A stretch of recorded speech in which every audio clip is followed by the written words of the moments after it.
आज मैं बताऊंगा कि भयंकर से भयंकर पितृदोष सिर्फ 5 मिनट में कैसे समाप्त हो सकता है और पितृदोष के क्या कारण है, कैसे बनता है। अगर पितृदोष उत्पन्न हो गया है तो उसके क्या लक्षण हैं, हम कैसे पहचानेंगे उसे कि हमारे ऊपर पितृदोष है और उसका निवारण का उपाय क्या है। इन सभी बिंदुओं पर चर्चा करूंगा। इस वीडियो में बताई गई चीजें बड़ी महत्वपूर्ण होंगी।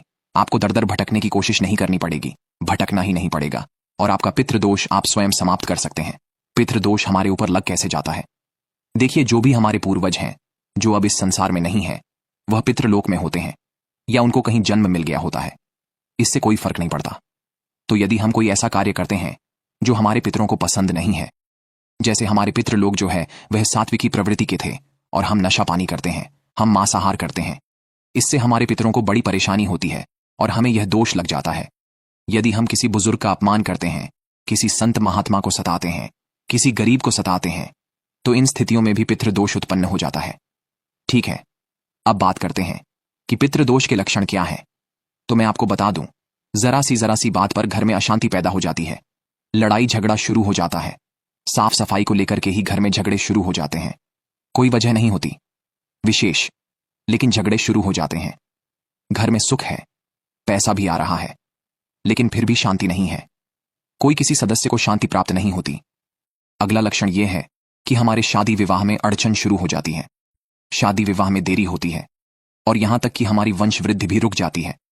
तो ये लक्षण भी हमारे पितृदोष के कारण ही पैदा होता है। हमारा चलता हुआ व्यापार रुक जाता है, नौकरी में समस्याएं आने लगती हैं, प्रमोशन में रुकावट आ जाती है, यह भी पितृदोष के कारण होता है। हम कोई काम करते हैं तो गलत निर्णय ले लेते हैं, जिसकी वजह से वह हमारा कार्य सफल नहीं हो पाता। उल्टे सीधे हमारे निर्णय होते हैं, हमारी बुद्धि सही काम नहीं करती, यह पितृदोष के कारण होता है। और एक सबसे सटीक उपाय में आपको लक्षण में आपको बता दूं कि जब आप शाम को भोजन इत्यादि करके सो जाते हैं तो घंटे 1.5 घंटे के बाद आपकी नींद अचानक खुल जाएगी। उस समय आपको बड़ी तेज प्यास लगती है या फिर भूख लगती है। तो इससे यह साबित होता है कि हमारे पितृ भूखे प्यासे हैं। तो अब हमारा क्या फर्ज है कि जिन लोगों की संपत्ति पर हमने संपत्ति को ग्रहण किया और उसका फायदा उठा रहे हैं, तो हमारा अपना भी कुछ फर्ज है उन हमारे पूर्वजों के प्रति कि हम उनके लिए भी कुछ करें।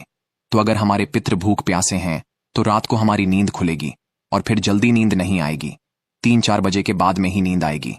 तो अगर ऐसा लक्षण दिखाई दे रहा है तो मैं आपको एक उपाय बता रहा हूं।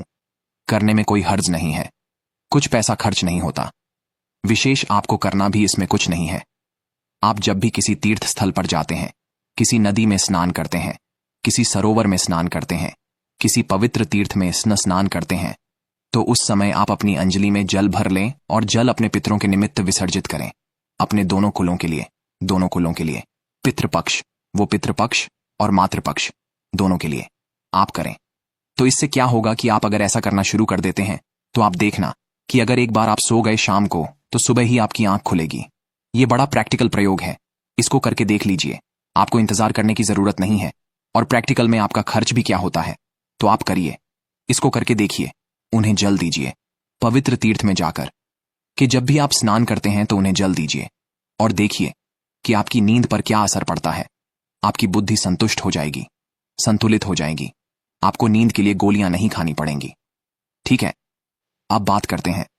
अगर पितृदोष है तो एक तो का उपाय जो मैंने अभी बताया। आपको दूसरा उपाय यह है कि संसार में 3 ऐसे वृक्ष हैं जिनमें पितरों का निवास माना जाता है और उनमें अगर हम जल देते हैं तो हमारे पितृ संतुष्ट हो जाते हैं, शांत हो जाते हैं, हमसे खुश हो जाते हैं, हमें आशीर्वाद देते हैं। तो वो कौन से हैं?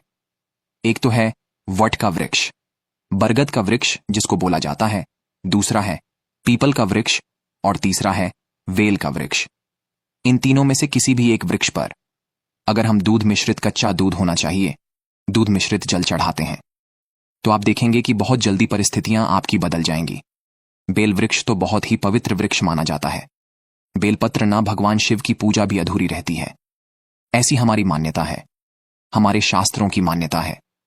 ये जो बेल वृक्ष है ना, वह माता पार्वती के आंसुओं से प्रकट होता है। आंसू गिरे, उससे बेल का वृक्ष पैदा हुआ। अब यह जो माता पार्वती है वह मैनावती की पुत्री हैं और जो मैनावती है और वो जो है पितृ हैं, उनके जो राजा है अर्यमा पितृ है। और जब भी हम जो माता पार्वती के आंसू से निकले वृक्ष पर जल चढ़ाते हैं तो सभी पितरों का हमें आशीर्वाद प्राप्त होता है। यह प्रयोग कभी खाली नहीं जाता। करके देखिए। अगला उपाय यह है कि जहां पर हमारा किचन होता है और वहां पर एक मटका रखा होता था पहले पानी का, आज वो व्यवस्था नहीं रही, तो जिस पात्र में भी वह जल रखा हो, बाल्टी में रखा हो, डिब्बे में रखा हो, मटकी में रखा हो, किसी में भी रखा हो, वहां से आप एक लोटा जल भरिए और ले जाकर कि भगवान शिव के शिवलिंग पर आप अर्पित कर दीजिए। भगवान शिव का अभिषेक कर दीजिए। उससे हमारे पितृ सभी संतुष्ट हो जाएंगे, चाहे वह मातृपक्ष के हों और चाहे वह पितृपक्ष के हों। यह प्रयोग है, अगर आप इनका प्रयोग कर लेते हो तो आप देखना कि आपके पितृ कितनी जल्दी संतुष्ट होते हैं, और साथ ही साथ आपकी जो परेशानियां हैं, जो आए दिन जिन परेशानियों से आप त्रस्त रहते हैं, वह परेशानियां आपकी दूर होती चली जाएंगी। कोई कारण नहीं बचता कि आपको पितरों के लिए अलग से कोई व्यवस्था करनी पड़े।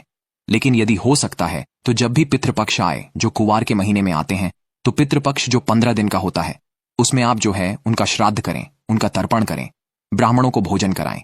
इससे हमारे पितृ तृप्त हो जाते हैं। इन पितृपक्ष में जो भी हम कार्य करते हैं, उससे हमारे पितृ 1 वर्ष तक तृप्त रहते हैं और हमारे ऊपर उनका आशीर्वाद बना रहता है।